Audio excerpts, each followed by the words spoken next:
why your job is so specialized, or why some people seem to focus on one task all day. This is where the concept of the division of labor comes into play.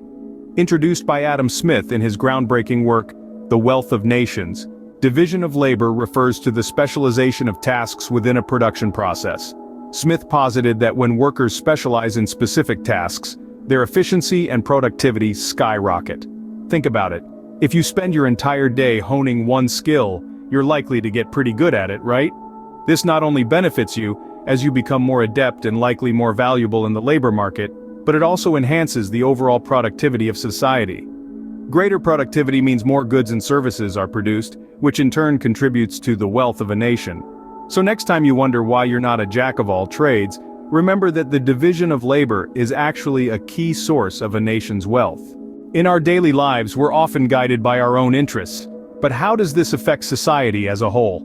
As Adam Smith suggests in The Wealth of Nations, it's something akin to an invisible hand guiding us.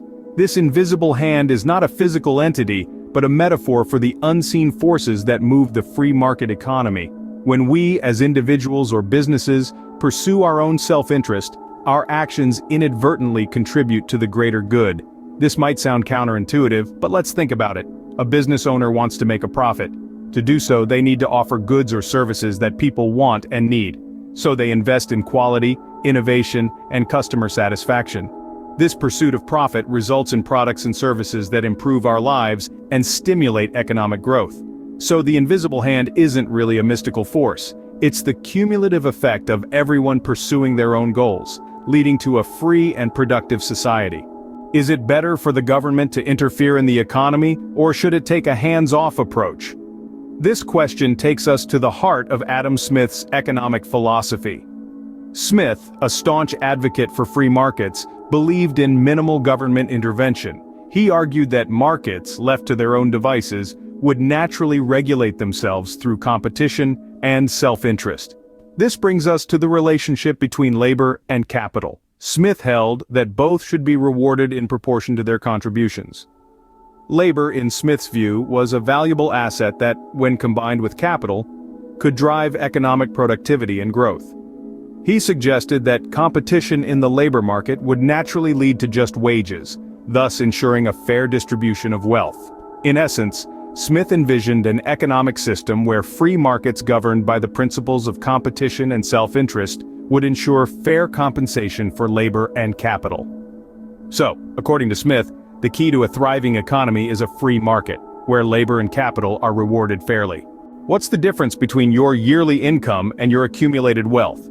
And what role does the government play in all this? Well, according to Adam Smith, there's a clear distinction. He refers to your yearly income as revenue, the money you earn from your labor or investments in a given year.